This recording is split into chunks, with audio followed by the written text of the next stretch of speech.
mechanism, data updates, data caching, what is undo and redo operations, checkpointing, shadow paging, and ARIS algorithm for recovering. So what is database recovery is when some failures, because of some failure, when the ongoing transactions are cancelled, how to recover it to the recent consistent state which exists before the failure. So that is called as database recovery. Why we are going for database recovery is to preserve the properties, that is transaction properties. Already you would have studied about ACID property. ACID is nothing but atomicity, consistency, isolation and durability of all the transactions need to be maintained. Then only we can say that the transactions are properly done. For example, when we do a fund transfer transaction, before the fund is being credited to the other account where we want to transfer the fund, if something happens to the transaction, either one of the account or both the accounts will have the wrong data. That data need to be recovered back to the previous state, however it was before the transaction, or any consistent state before doing the transaction, however the value was, that is need to be restored.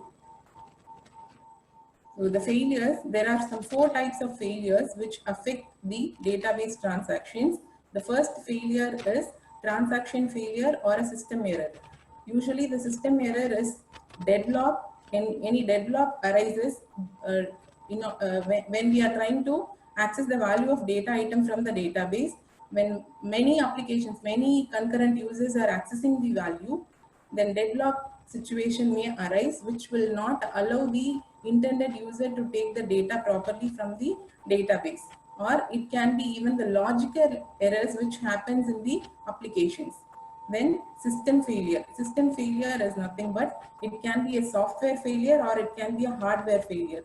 Software failure are always happens in the or always associated with the primary memory, but this type of failure is a temporary failure. If this failure has been recovered, then the primary memory is always available for the transactions. Or it can be a hardware failure, or we can call it as even a power failure, because of which we cannot able to access the data item from the database. Then third type of error is called as a local error. So local error is nothing but, for example, when you do a transaction, when you make an online payment, then if your particular account is not having sufficient balance, because of which the transaction cannot be fully completed. So that insufficient account balance in banking transaction is one example of this local error. Then media failure. This media failure is associated with the secondary storage. We have disk, that is magnetic disk. If something happens with the secondary storage, that is the disk read write head is not working properly, then we can call it as a media failure, because of which the updated transactions, updated values of the data items cannot be written onto the disk. So whatever value is read by other transactions of the same data item, that will read only the wrong data. So now this is very important, the transaction log. By using this transaction log only, the recovery manager, we have recovery manager which does the job of database recovery. The recovery manager uses this particular data called transaction log. So it is a sequential file, right? In order of however the transactions are done, in the same order, the entries are maintained in this particular log. This is a file. Every database system will have this log file. When you install the software, we can see the log file of the transaction of that particular software. So this log file will have these entries. The first one is transaction ID, which particular transaction has happened. That ID is given. That ID, that transaction ID can be there in many places of the transaction log. It is not that the transaction is going to happen only once, because every transaction will have 5 states. We all know. First one is begin transaction. Then we do any read or write transactions, that is set of read and write operations. Then commit will be there, abort will be there, and end is also entered in the system log. So whenever T1 is performing, the T1 entry will be made in the TID part. Then we have back P, next P. What is back P is whenever the T1 transaction is done before, that value is entered here. Since we are starting this T1 transaction for the first time, the back P value of T1 transaction is 0, right? And the next P is when the T1 is again going to be done, that value is entered in next P, right? So here we have 1 for T1, and see for the next time when T1 is again entered in the TID part, the value of back P is 1, because previously the value was, when it was done, the next P value comes in the back P part. Then the operation which is performed, that is entered for the back P value 0 and next P value 1, the operation performed is begin transaction, because always the first state is going to be starting the transaction, so begin is there. See, and for the next, that is the second row of the table is having write operation. What is write operation? Write operation will have two values of data item. The first value is old value and the second value is the updated value. So here we do transaction on the data item X. The data item X value was 100, now it is updated as 200, right? This BFIM and AFIM are, you people should know these terms. What is BFIM and AFIM? BFIM is before updation, what was the value? That is before image of the data item. Then after image of the data item is nothing but updated value of the same data item. So this log information is maintained by all recovery managers. So where is this log information exists is, this is one more important point to be noted. So all the database systems has database cache. In that cache only the transaction log is maintained by all database recovery managers. So now data update. How a data can be updated by the transactions are, there are 4 types of data updates. First one is immediate update, where whenever any data item is modified in the cache, it is modified in the disk copy also, right? Cache is the temporary one. The transaction log is also there in the temporary space, but it has to be moved to the disk space to make it as a permanent one. That is a stable storage, right?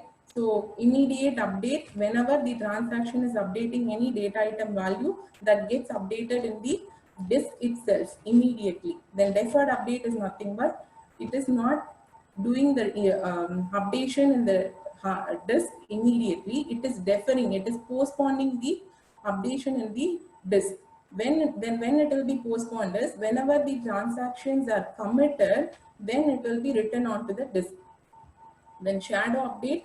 So here we have 2 different pages of a disk. In one page the current updations are written, and in one more page the shadow copy of, that is the another copy of all this current updations are maintained in the shadow page. We will see about this in detail later. In place update is nothing but it can be immediate update or it can be a deferred update, because both are finally going to write the value in the disk, right? So that's why it is called as in place update. So then what is data caching? Data caching is nothing but if 5 transactions are going on either concurrently or sequentially, that is serially, the data cache need to be updated by these set of operations done by all these 5 transactions, right? So it need to be, the order is very important. If we have T1 to T5, if T5 is first started, the entries of T5 only should be made in the log first. So that log is maintained by this cache manager. From the cache manager, the recovery manager writes the data items onto the disk. We are talking about the magnetic disk, that is the secondary storage, that is a stable memory. When it is written onto the stable memory only, whenever we need we want to access the data item, that can be taken from that. From cache, we cannot able to take the data item because cache is a temporary storage. So this process of writing values, that is the log, from the log, by referring the log, we are writing the values onto the disk. That process is actually called as flushing. Okay, the flushing is nothing but simply returning the values from the cache memory to the disk. So here, to do this process of flushing, we have 2 bits used. The first bit is a modified bit. The modified bit indicates which values need to be written onto the disk from the cache. And pin unpin bit is the one which exactly writes the values to the disk. So now we have two operations. These two are frequently used in, or these two are the operations which will recover the database to the consistent state if failure happens. The first one is undo and the other one is redo, right? So this undo, redo, even we have seen in Word also, the same process we follow here. Undo always happens in reverse order. The arrow mark itself in Word, if you see, it will be in backward, right? So redo will be always done in the same order. That's why we call it as roll forward. This is roll back and this is roll forward. Even roll back we have studied in TCL commands, transaction control commands. So to maintain, why we go for this undo redo transactions are to maintain the atomicity property of the transactions. We go for this undo and redo operations, right? What is atomicity? If a transaction can happen fully and committed, we can carry out the transaction. If it is not possible, we should not start the transaction at all. Ensuring that is called as the atomicity property. If suppose the transactions are happening and committed, after committing at some point again the crash happens, means we have to do set of redo operations and undo operations. Sometimes any one also can be done. Either redo or undo itself will recover the data bit, but sometimes both the operations are required. So what do you mean by undo? It cancels all the after image, that is after updations, after when a failure happens, whatever the data items are updated, everything goes back to the previous state. That is the BFIM values of those updated data items are recovered. So what is redo? Again, we have to do the set of write operations to recover the AFIM values onto the disk.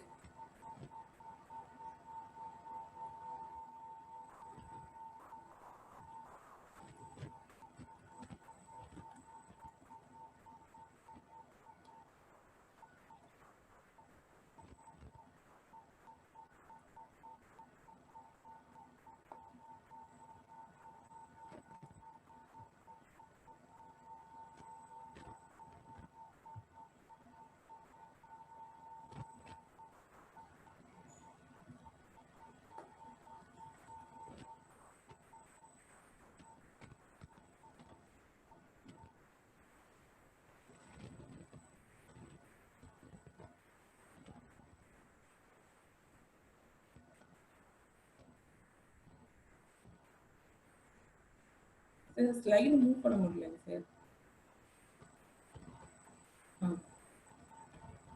So then we have one more important term, which is write ahead logging, which can also be called as WAL rule. What is the purpose of this WAL is, we have the transaction log in our cache memory that we all know, right? From the cache memory to the disk, it need to be written in the order of however it happened. This process is actually called write ahead logging. So writing the updated values into the log and copying the value from the log to the disk is called as write ahead logging. Actually, before the values or updated values are written on the disk, it will be written onto the log. Only when it is written onto the log, we can able to update the values on the disk also. So for undo in WAL, what we have to do, the before data items values of whatever updated need to be written, need to be recovered in undo. And what is redo, as we have seen in the previous slide. So redo is nothing but after image values are written to the disk. Then the important thing, checkpointing. What is checkpointing is, the log information are going to be written onto the disk, but when it is going to be written onto the disk, that is called as checkpointing. So it depends on purely the vendor of the database tool who decides or who would have set the time period to write the checkpoint values to make the checkpoint on the database disk. So there are 4 steps by which the checkpointing are performed. The first one is suspend all the ongoing transactions, right? Because when the checkpointing is done, that is the log information going to be written onto the disk. all the ongoing transaction has to be temporarily suspended. Then force write modify buffer data onto the disk. Forcefully all the information which are there in the cache memories log, everything are going to be written onto the disk, and then write a checkpoint also in the log, because the log information need to have when the checkpoint is introduced, because for failure, for recovery from failure, this checkpoint, when the checkpoint happened, is very important. So checkpoint information is also included in the log. Not only 5 states of transactions, checkpoint is also included in the log. Then resume, after doing this process, then resume the transactions, that is ongoing transactions which are suspended. So here we have steal, no steal, force and no force, because these are 4 ways of how the flushing can be done on data disk. The first one is steal. This may flush the data item before the commit of transactions are done. Okay, so here we used a word called may. So it is not forcefully done. It may be done at some times. Why we need to do that before commit is happening is to reduce the DBMS cache size. Instead of having lots of items in the cache, which will take time to access the data item. So to reduce the time taken to access the data item, we move frequently the log entries which are there in the cache memory to the disk. And no steal. No steal is just called as a deferred one, because it is postponing until the commit point reaches. It will not write the cache information on the disk. Then force is, this is must. Here it is maybe, but in force case it is must. So in force flush, what we are doing, cache is immediately flushed. That is like your immediate update. Whenever the updation is done, the data item is updated, it is forcefully written onto the data disk. And one more is there, which is no force. What is no force is, it is deferred until the transaction commits. Why we do this no force is, it reduces the number of disk writes. To reduce the number of disk writes, we postpone the transaction until it is committed. So the combination of these 4 gives us 4 types of handling the recovery mechanisms. The first one is undo redo. The next one undo but no redo. Third one, no undo but redo is there. The last one, no undo and no redo is required. The first one, deferred update. In deferred update, set of all the transactions, what is happening on different transactions, everything is written into the log.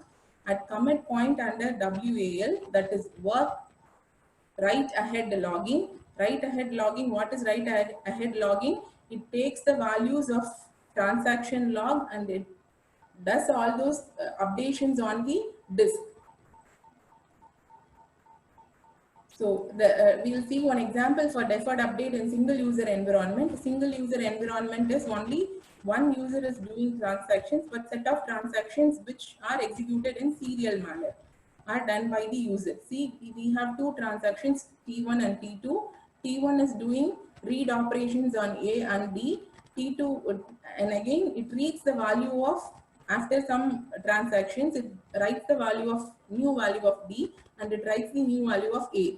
Then T2 transaction, same way, it reads the value of B, writes the value of B, reads the data item D and writes the data item D. And see, this is the log entry of these transactions, ongoing transactions.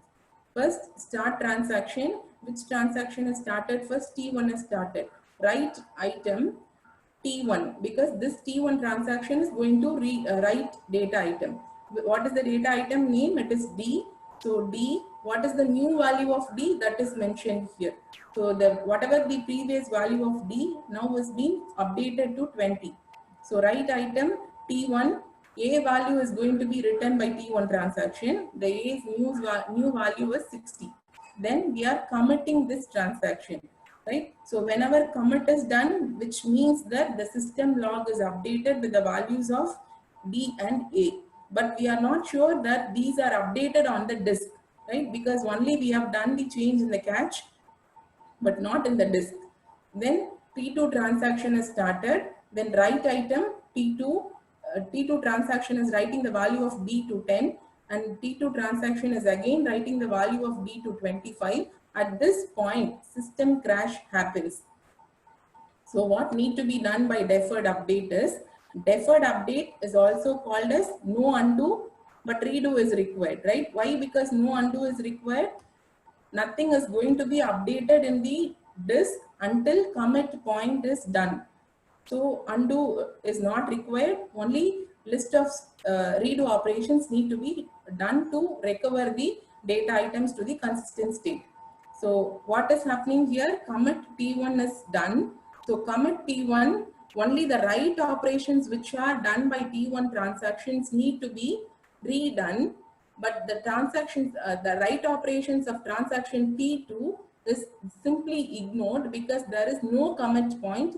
Before it reaches the commit point itself, the system crashes, right? So what is deferred update? Deferred update, in deferred update, if any transaction failure happens, before the transaction failure, whatever are committed transactions, those values alone are going to be redone by using redo procedure, right? So that the value is updated on the disk, but whichever transactions are not committed, those are simply ignored. We don't have to concentrate recovery on those data items or on those transactions. Now deferred update and concurrent uses. So here the assumption is multiple users are doing transactions on some set of databases. So here we have 5 transactions, ongoing transactions from T1 to T5, and we have a graph here. The time is taken in x-axis, all the transactions are going on y-axis. So T1 is first started according to the graph, and then T3 is started, T4, T5, then T2 is started. See here, I assume that since T1 is completed before the checkpoint, what is checkpoint?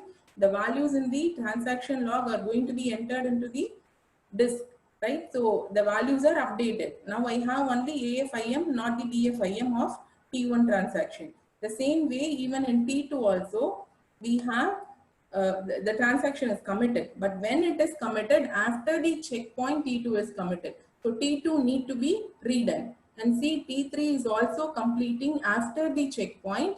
So after the checkpoint, whatever we have committed, nothing has been changed in the disk, right? So we have to redo the transactions. Then what about T4 and T5? These two are still running. It is not yet terminated. So system crash happens before the end of the transactions itself. So we don't have to bother about T4 and T5. We can simply ignore T4 and T5. So we have an example here. We have 4 transactions from T1 to T4.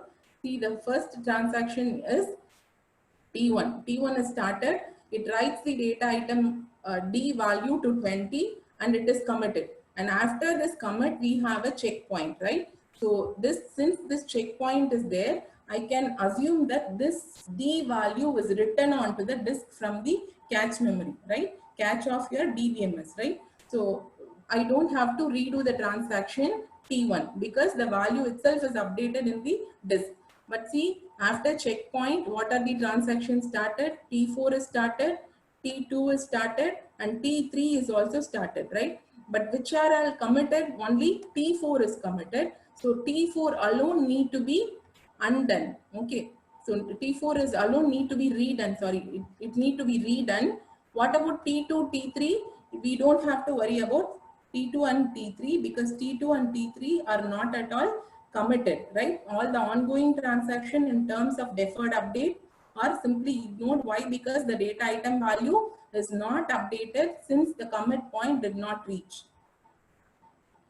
Then deferred update, whatever I explained before, that procedure is only given here. There are two set of tables are maintained.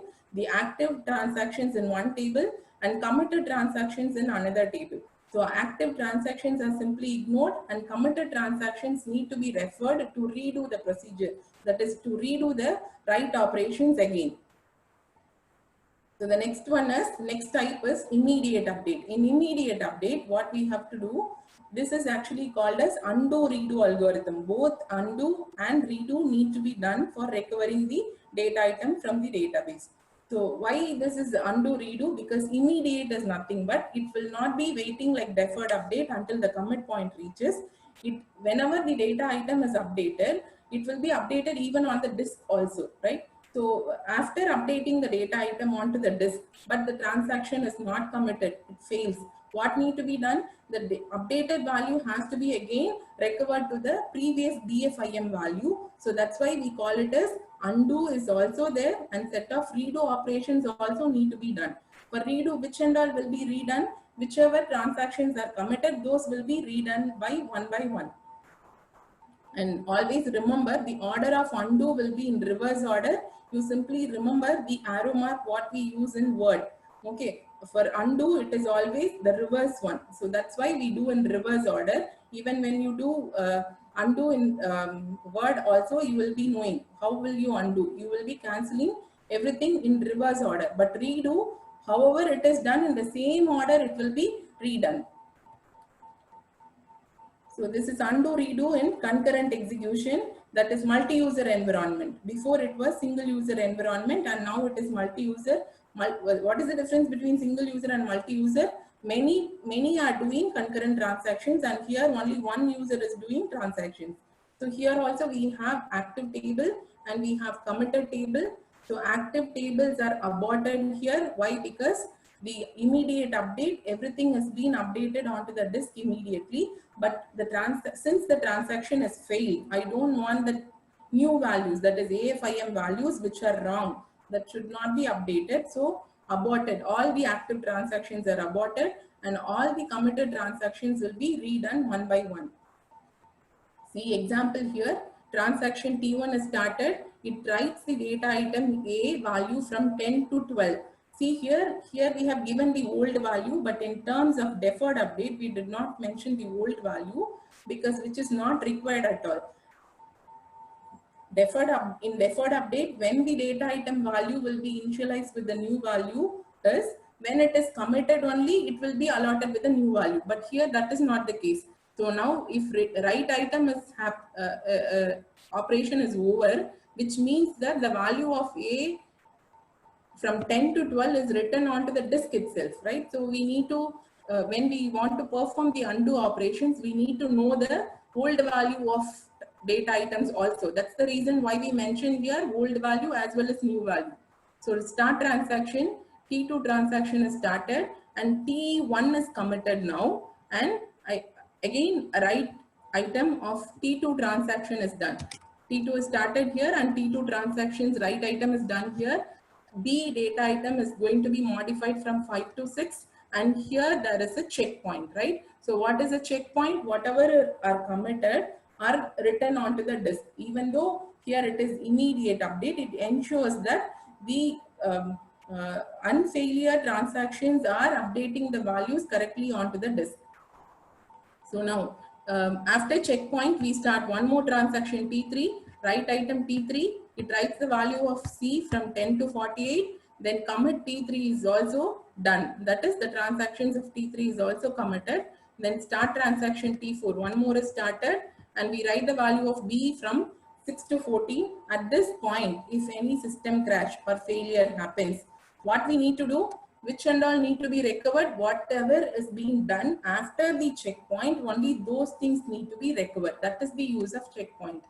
If we don't have a checkpoint, we don't know from where we need to recover. So we have to recover everything. But since we have a checkpoint, we know from which point we need to go for the recovery, right? So since it is undo, redo kind of procedure, undo also need to be done and redo also need to be done. Which and all need to be undone is the ongoing transactions after checkpoint or need to be undone. That is T4 and T2, because for T2 also there is no commit here. So T4 and T2 need to be undone. That is the modified values of whatever data item we had in T3, T4 transactions that need to be taken back to the previous value. That is BFIM values of T4, T2 transactions need to be recovered by performing undo operation. And redo, which one need to be redone?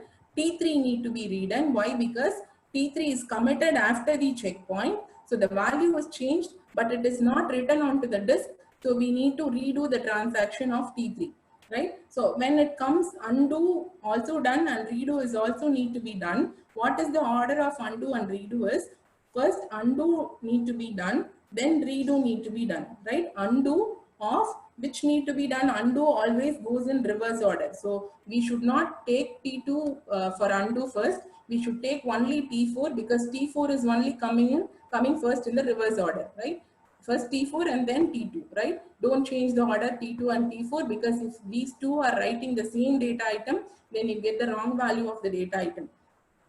So then redo, only T3 is going to be redone. So the value of 48 is again going to be rewritten onto the disk. So now shadow paging. So what a shadow paging is, here two types of directories are maintained or two types of pages are maintained. The one is current data items, the current updations, current copy of data items is maintained in one space and shadow copies of data items are mentioned in another space.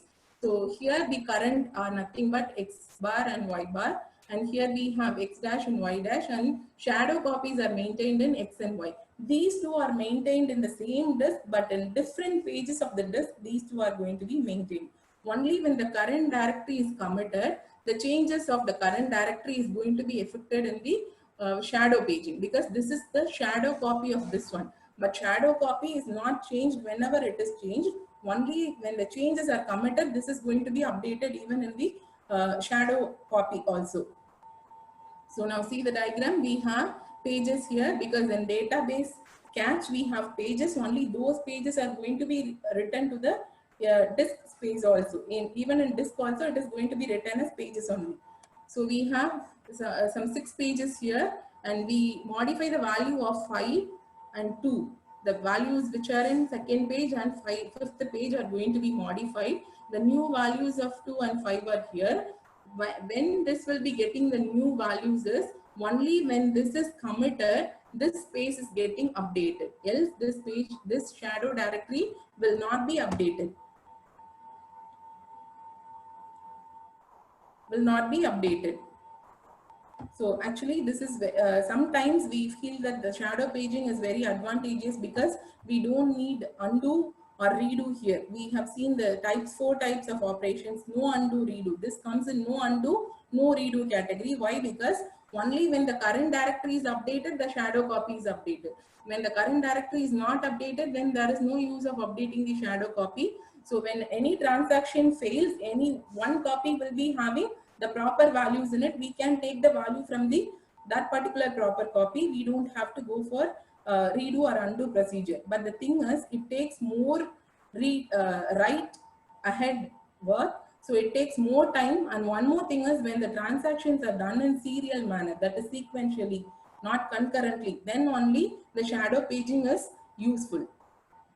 Then the next one is ARIS algorithm. This ARIS algorithm uses the same WAL procedure, work ahead logging. What is write ahead logging? What is write ahead logging? When the value, data item value is updated on the disk, before updated on the disk itself, it will be updated on the log.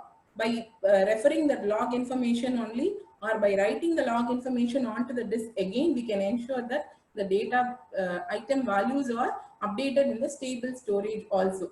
So here we have some 3 procedures, 3 steps to be followed. There are 3 steps. First step is analysis phase, then redo phase, then undo phase. What is analysis phases? Here we have one more also, which is checkpointing, right? So we saw about the uses of checkpointing. Checkpointing will tell the recovery manager from which point the recovery procedure need to be done, right? So before checkpoint, whatever is committed, everything are fully done on the disk also. So we don't have to concentrate on recovery on those transactions which are committed before checkpoint. So here the thing is, we use a concept called fuzzy checkpointing. What is fuzzy checkpointing is, in ARIS algorithm, all the transactions are maintained in the table. See here, this table is the log table, transaction log of our ARIS algorithm. So in transaction log, however, as we have seen in the previous case, all the transactions order is maintained in LSN. LSN is nothing but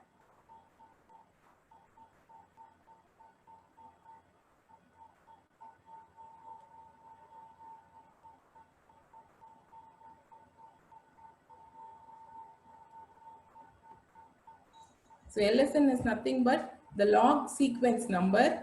Then the last log sequence number is also maintained here. The last log sequence number is something like a transaction back P, what we have seen in transaction log format. So this back P is nothing but when it is first time the transaction is initiated, the values of these are going to be 0. When it appears for the next time, that is the same transaction which is started before is again doing some of the set of transactions, then it is the next P value will be updated in this space. The same way we have entries even here also. But here, apart from the transaction log, we maintain two more tables. One is the transaction table and one is the dirty page table. What is the dirty page table is whichever transactions are doing right operations after the checkpoint, those entries comes to this part. See the table here, we have T1, T2 entries. The last LSN value of T1, T2 is also entered here, 3 and 2. And this 3 is committed, that is T1 is committed at the point of 3. When the LSN of T1 was 3, it is committed, right? So we don't have to recover the values, whatever is committed during this point, that is T1 transaction. And T2 is in progress because it is not committed. So we need to create a dirty page table for this T2 transaction. Whatever updations are done after the checkpoint, those comes here, right? So see here, T2 is updating the value of C and D. T2 is updating the value of B and T2 is updating the value of A. Sorry, T2 is updating the value of B and T2 is updating even the value of C, right? So at that time, what was the LSN value, that is also mentioned here. So what is the use of this dirty page table is when we go for redo operations, it reduces the number of redo operations to be performed by using the entries whatever are there in the dirty page table. Because whatever is there in the transaction table, which are committed, which status is committed, that need not to be recovered because everything is committed. The updations are done on the disk itself. But the transactions which are in progress, which are ongoing, by referring the dirty page table of those ongoing transactions, only those things are going to be redone. So it reduces the number of redo operations to be performed to recover the database to the consistent state.